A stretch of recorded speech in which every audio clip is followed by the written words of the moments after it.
Marcos 14, 32. Você conhece bem essa mensagem, Jesus no Getsemane.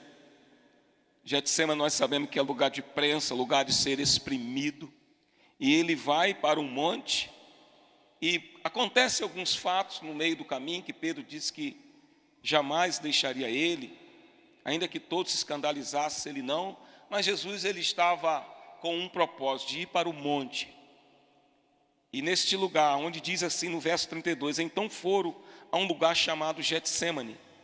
E ali chegando, disse-lhe Jesus a seus discípulos: assentai-vos aqui, enquanto eu vou orar.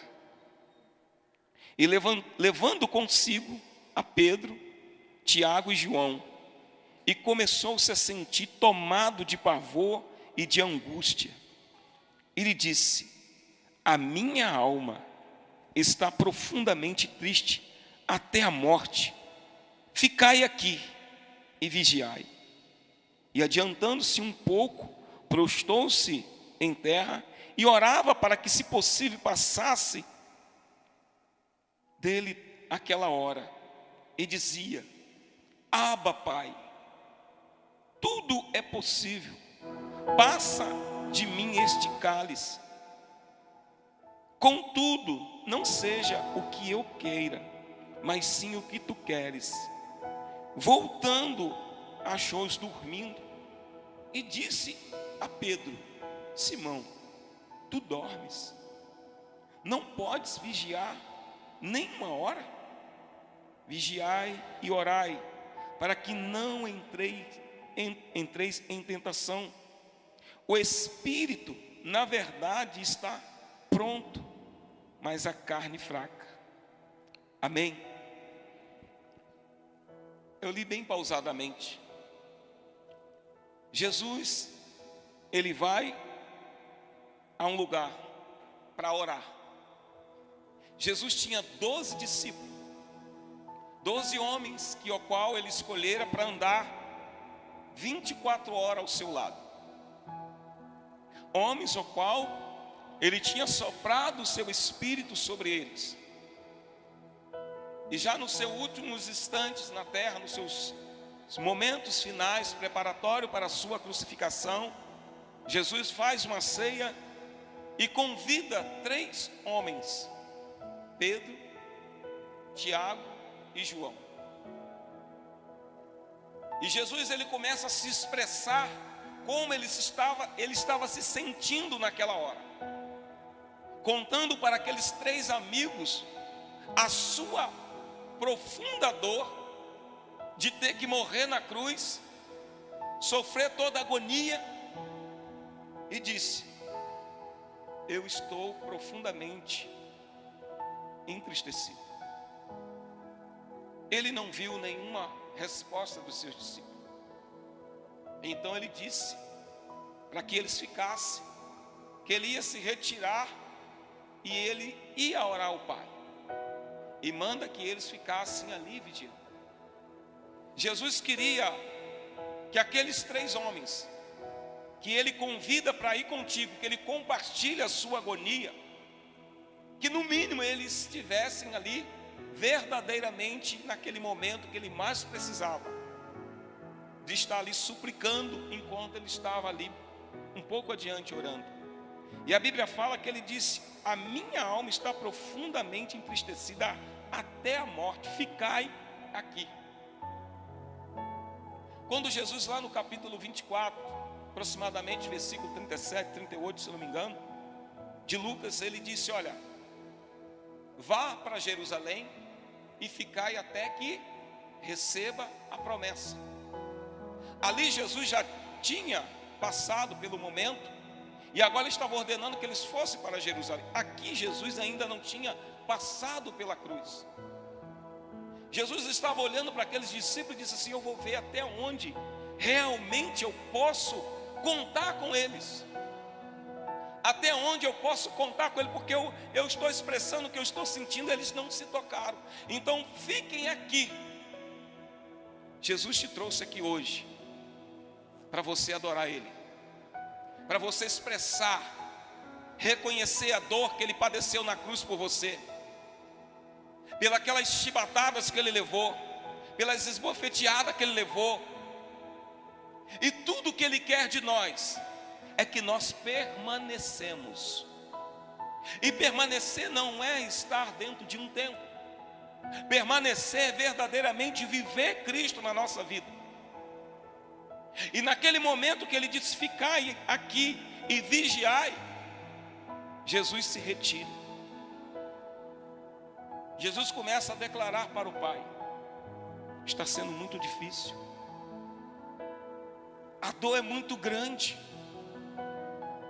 eu não vou suportar o peso da cruz, eles vão me bater, eles vão me destruir a minha face, eles vão colocar sobre mim uma coroa de espinho, eles vão me atravessar uma lança.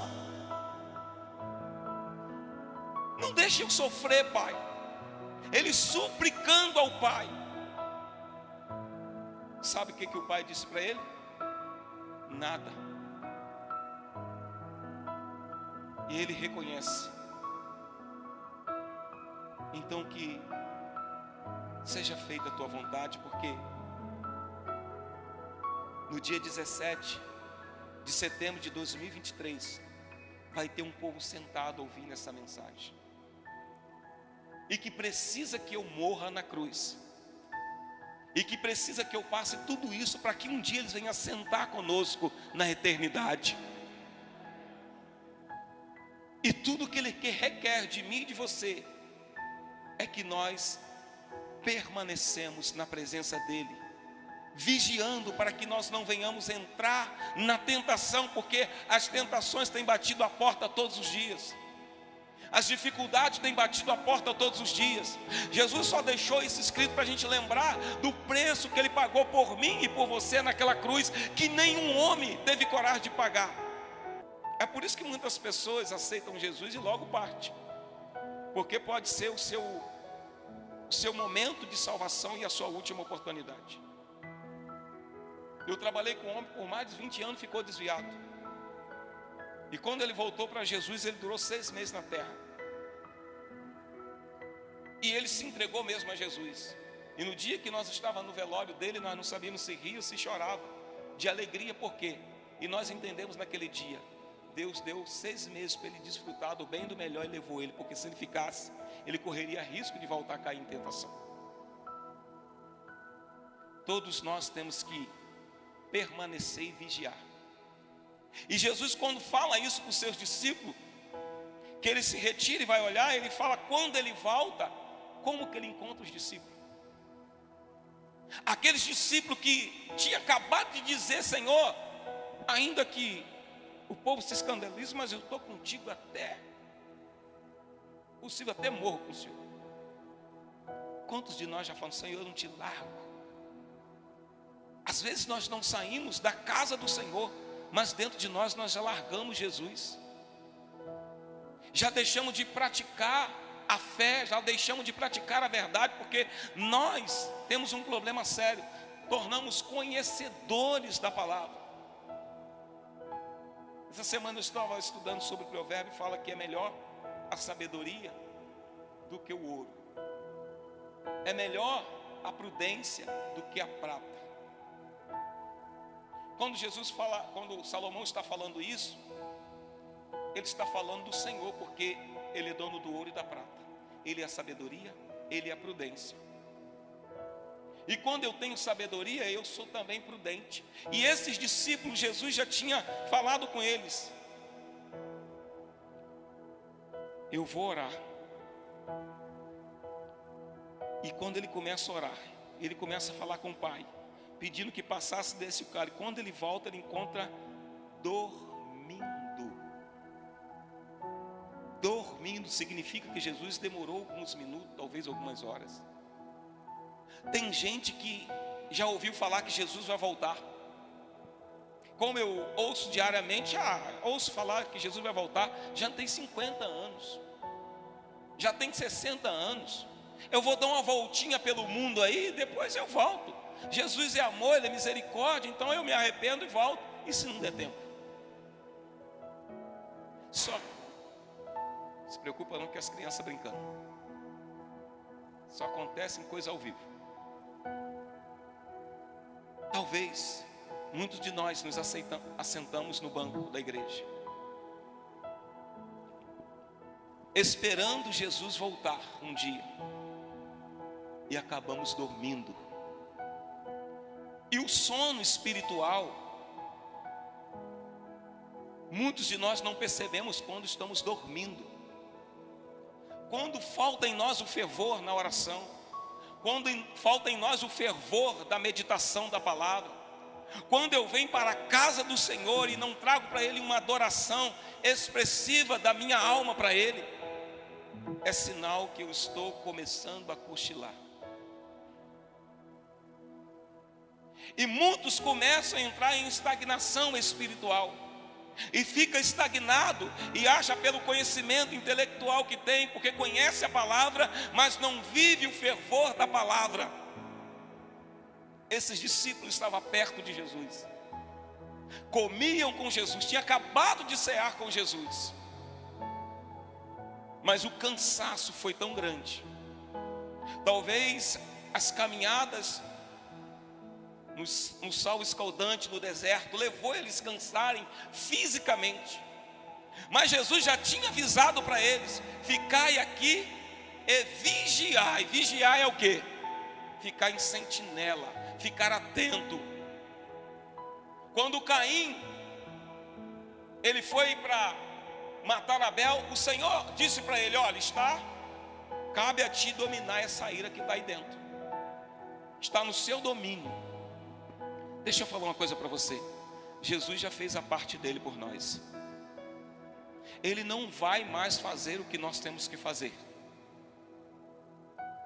É hora de despertarmos do sono espiritual.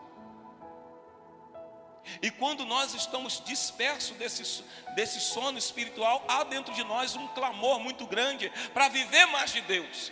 E quando eu começo a viver mais de Deus, isso começa a transbordar na minha vida. E esse transbordo vai começar a jorrar para os lugares mais secos, aquelas vidas que ainda não conheceram Jesus.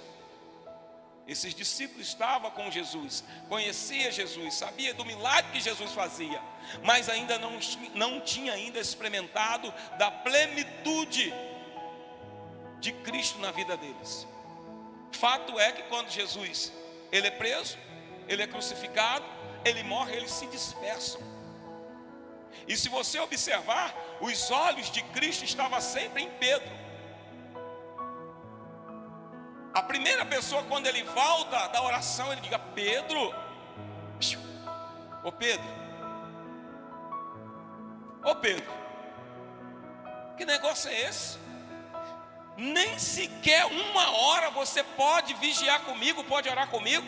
Igreja, nem sequer uma hora nós conseguimos vigiar, orar com Cristo, adorar. Nós passamos algumas horas do nosso dia trabalhando. Do dia o pastor estava ministrando, falando sobre, durante o período que nós demos de oferta para Deus, durante um ano, são quantas horas? 8? Acho que durante um ano, você indo no culto 2 vezes, acho que não dá 8 horas, 4 dias, não dá 4 dias. E quando nós chegamos à casa do Senhor, o Espírito Santo vai começar a sapecar agora, amém? Nós chegamos com cara de cansado, desanimados, pensando na cebolinha verde que ficou lá em cima da batata frita. Jesus chama Pedro a atenção: Pedro, eu estou num momento de agonia, eu estou me preparando para ir para a cruz. E você, Pedro, está aí dormindo. Mas por que não falou com Tiago e João? Por que ele falou com Pedro? Deus está falando comigo e com você, igreja. Nós somos os Pedro de hoje, porque a igreja é a única que pode mostrar ao mundo quem é Cristo através da nossa vida. Portanto, que quando Jesus ele ressuscita, As mulheres vão ao túmulo de Jesus e elas voltam correndo. Com quem elas falaram? Quem foi a primeira pessoa que elas falaram? Foi com quem? Foi com Pedro. O que Pedro fez? Saiu correndo na frente de todo mundo. E quando elas levam o recado do anjo, fala com Pedro para ir para Jerusalém. Aí Pedro chega em Jerusalém, antes de Jesus chegar, sabe o que Pedro faz? Eu vou pescar. Vou voltar à minha vida normal. Eu vou voltar à minha vida normal porque Cristo não está aqui. E consequentemente os seus companheiros seguem. Porque quando Jesus chega na praia e fala assim: filhos, tem alguma coisa de comer? Pedro estava lá no meio do mar, peladão lá, nem aí para Jesus mais. E Jesus chama Pedro para perto de novo, dá ele de comer, fortalece a Pedro e começa a trabalhar tudo de novo. Sabe o que Jesus está dizendo, igreja? Olha para mim. Não importa como você chegou aqui, mas se você quiser viver uma vida de plena presença de Deus, você tem que fazer o que Jesus falou para Pedro: estar vigilante e em oração todos os dias. Porque sobre mim, sobre você é uma responsabilidade. Não pensa porque você senta aí no banco da igreja: eu não tenho compromisso nenhum na igreja. Claro, mas você tem um compromisso com Deus. Você tem um compromisso com Deus. Quem está aqui em cima, o chumbo é mais grosso mesmo. Porque quem está aqui, Deus dá capacidade para enfrentar as barreiras, para guerrear por você. Mas você também é a igreja de Cristo. Pedro representava a igreja de Cristo. Por isso que você vê Jesus chamando a atenção de Pedro. Pedro, tu és pedra, Petro, fragmento de pedra. Sobre ti reconstruirei a minha igreja. Não é sobre você, Pedro. Não é você, mas você é um fragmento que vai construir a minha igreja. Nós somos fragmento que vamos construir em outras vidas aquilo que Cristo quer que seja construído aqui na terra. Uma igreja forte, sarada, renovada, que vai para o céu e que leva muitas pessoas para o céu. Mas nós às vezes estamos dormindo, estamos acuados, estamos vivendo como se tudo tivesse normal. Você já olhou ao seu redor? Você já olhou ao seu redor hoje? Tem alguém que não está no culto que você conhece? Tem alguém aqui que você sabe que está afastado da presença de Deus? Jesus está falando: Pedro, é hora de você entrar para dentro, meu filho, porque o que vocês vão fazer após a minha partida, vocês vão ter que estar preparados. Nós precisamos estar preparados, igreja, para viver Deus na nossa vida, estar em vigilância, em oração, porque lá fora tem uma multidão de gente gemendo e chorando, que precisa de Cristo, mas eles só vão vir a Cristo, porque nós somos espelho da glória de Deus, como diz Paulo: eu não preciso de carta, vós sois as minhas cartas vivas. Nós temos que ser como cartas vivas, e quando nós entendermos isso na nossa vida, como igreja do Senhor, porque até este momento os discípulos estavam preocupados com eles. Enquanto eles não foram para Jerusalém e não receberam o revestimento, foram revestidos pelo Espírito Santo, a igreja não cresceu. E quando eles começaram a achar que estava muito bom, queria ficar naquele ciclozinho deles ali, entre eles, Deus mandou uma perseguição. E eles começaram a se espalhar, e o evangelho começou a chegar aos confins da terra. É isso que Deus tem que fazer com a igreja dele. Mas para que a igreja faça isso, nós precisamos entender qual é o nosso lugar em Cristo Jesus. Olhar se nós não estamos dormindo este sono, essa paralisia que tem parado em muitos lugares. E a gente tem observado que Satanás, ele é muito sagaz. Nós passamos o dia inteiro, fazemos um monte de coisa, E na hora de nós doarmos para Deus 2 horinhas, nós já estamos tão cansados que o nosso corpo não consegue expressar aquilo que nós precisamos expressar para Deus. E talvez você tenha andado assim, como Pedro: estou com Jesus, mas eu estou dormindo. Eu vou ao culto porque se eu não for no culto, o pastor pode até ligar para mim e perguntar que eu não fui, e vai ficar muito feio. Então eu vou e sento. Mas quando você vier, traga adoração. Traga adoração, já sai de casa fervendo.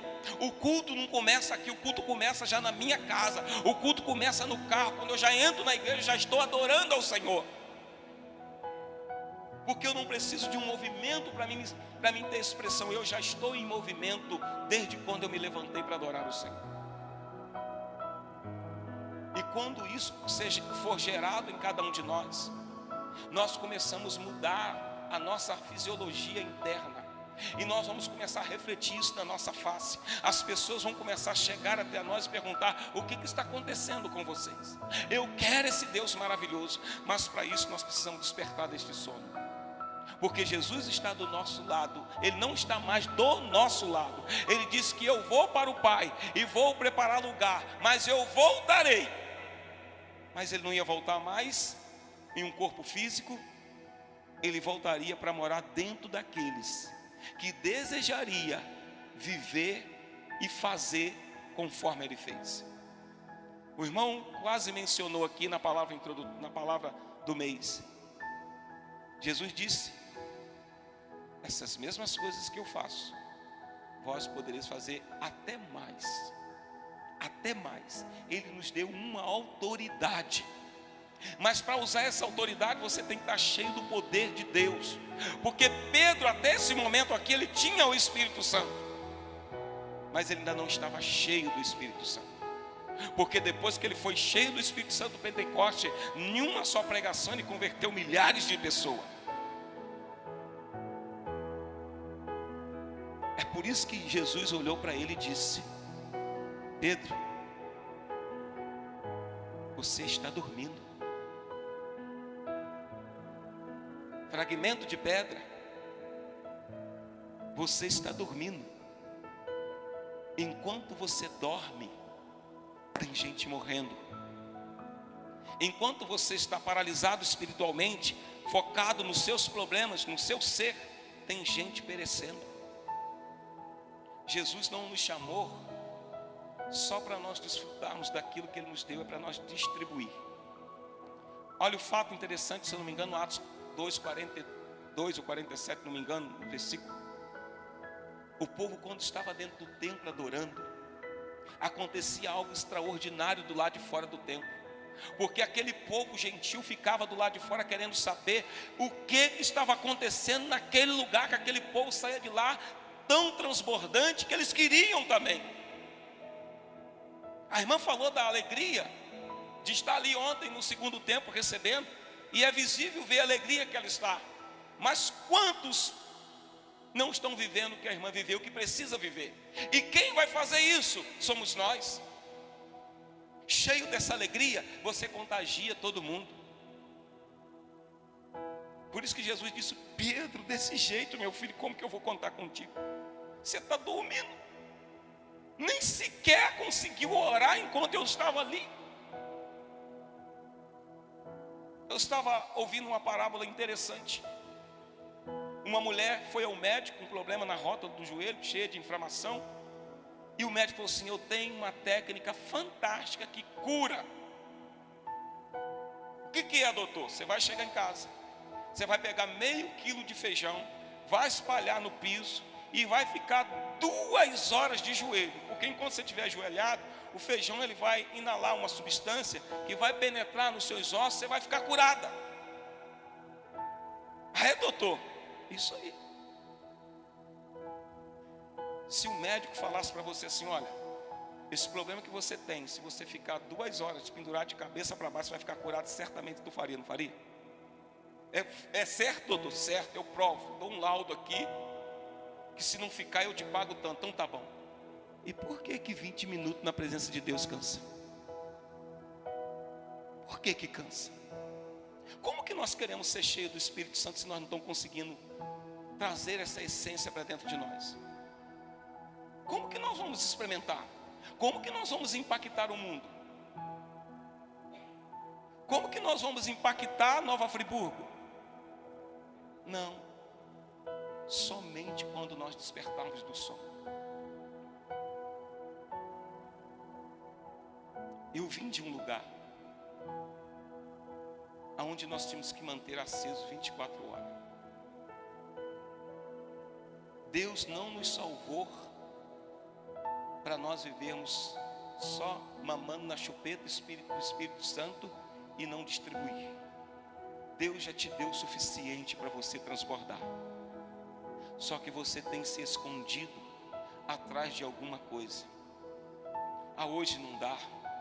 Hoje eu não posso participar da oração. Hoje eu não posso ir no culto jovem. Hoje eu estou muito cansada. Jesus te deu vida. Jesus te deu o Espírito dele. Eis que não vos dou espírito de covardia. Quando eu estava em Lumiar, todo mundo fala: você é doido, rapaz, tu anda 1 hora daqui para ir para lá. É longe, eu sei que é longe. Tinha dia que eu saía de lá 10 horas da noite. Já teve dia que saía de lá 1 hora da manhã. Mas eu estava ali pelo Senhor, pelo que Ele tinha feito por mim. E eu falo: Senhor, se uma vida for transformada, já está bom demais. Porque eu vou cumprir aquilo que eu disse para o Senhor que eu iria fazer. Eu entreguei a minha vida para o Senhor me usar. Independente de título, meu irmão, minha irmã. Isso aqui, título de evangelista, de pastor, isso não muda ninguém. O que muda é o que está dentro de mim e o que sai de dentro de mim para mudar a sua vida. Você tem pérola aí dentro. Você tem coisas extraordinárias, inefáveis dentro de você. E às vezes você fica com medo. É hora de despertar deste sono. É hora de nós, igreja, começar a fazer com que outros fragmentos se tornem outras construções. Dentro da nossa casa, no nosso trabalho, na rua, onde você estiver. Aí você sabe o que vai acontecer? As multidões virão para Jesus por causa da minha e da sua atitude. Não pense você e eu quando chegarmos no Senhor: muito obrigado pela minha salvação, mostra-me as tuas obras. Ué, cadê as obras? Não, mas ir de todo mundo pregar o evangelho era só para os pastores, para o evangelista. Não, ele não disse isso para os pastores. Ele não disse isso só para os apóstolos. Ele disse para o povo dele. Você é povo dele. E às vezes nós não entendemos por que nós não conseguimos, às vezes, desfrutar dessa presença de Deus. O Espírito Santo, ele é maravilhoso, ele está aqui, amém? Só que ele não quer só nos visitar, meus irmãos, ele quer fazer morada em nós. E quando ele faz morada, ele adorna a casa dele. Você é como aquela mansão na esquina, aonde todo mundo passa e admira. Poxa, que arquitetura. Quando a gente vai a Brasília, a gente fica olhando aquela arquitetura ali, coisa mais linda. Aquilo ali foi feito para atrair atenção. Mas nós somos muito mais do que aquela arquitetura humana, porque nós somos uma arquitetura onde o Espírito Santo habita em nós. Em nós não mora mentira, em nós não mora o orgulho, em nós não mora nenhum mal, porque em nós mora o Espírito Santo. E Ele quer se fazer presente no nosso meio, para que nós venhamos desfrutar e manifestar a glória dEle nesta terra. E a terra que você está é terra nova, é aqui que você tem que manifestar a glória dEle. Quando eu estava em Lumiar, eu me preocupava com Lumiar. Lá tem pastor. A terra que Deus me plantou foi ali. Eu dizia para os irmãos: vocês foram plantados aqui para vocês manifestar a glória de Deus aqui. Porque se Deus não se manifestar a glória dele através de você, como que ele vai se manifestar neste lugar? Então Jesus aqui estava dando uma moldada em Pedro, porque ele sabia que Pedro ia ter uma responsabilidade lá na frente. Você tem uma responsabilidade. Não importa, não faça, você tem uma responsabilidade, sim. Porque ele disse, nem uma hora sequer. Nem uma hora. Mas se o médico falar que se você tem que ficar 2 horas de cabeça para baixo para ficar curado, você fica. 20 minutos é muita coisa. Ai meu Deus, eu vou para o culto de novo. Quinta-feira o culto aqui? Quinta-feira tem culto, terça-feira tem live, meu Deus. Manda essa preguiça espiritual embora. Porque Romanos 13:11, se eu não me engano, já é hora de despertar-vos do sono, porque a vossa salvação está mais perto agora de que quando aceitaste a fé. Agora você está mais perto de ser salvo do que antes, mas é hora de despertar do sono. E eu quero orar com você nessa noite. Se coloque de pé, se você está adormecido espiritualmente. Irmão, eu passei da hora, esqueci. Talvez você está com um sono espiritual, está incubado aí. É hora de Deus despertar você. É hora de você levantar propósito de adoração dentro da sua casa. É hora de você levantar um altar da adoração na sua casa e começar a declarar, chamar a presença do Espírito Santo para a tua vida. Porque senão você vai ficando apático. Daqui a pouquinho você não consegue ler a Bíblia, daqui a pouquinho você não consegue orar, daqui a pouquinho você não consegue jejuar, daqui a pouquinho você não quer vir mais na igreja e vai fazer como muitos, fica só assistindo live. Live é para quem está no hospital, para quem está acamado, para quem não tem condições de vir, quem está nos lugares mais remotos. Mas nós que estamos aqui dentro da igreja, é hora de nós levantarmos. E eu quero orar por você que talvez tenha se encontrado dessa forma. Tem hora que dá esse desânimo mesmo. Seja verdadeiro. Mete a mão na cara de Satanás e mostra para ele que você tem um poder superior a ele, que é o Espírito Santo. E que você não vai se acovardar mais. Feche os seus olhos. Eu preciso disso. Irmão, vai na inspiração agora. Agora é na inspiração. Tem alguém que precisa de ajuda em oração?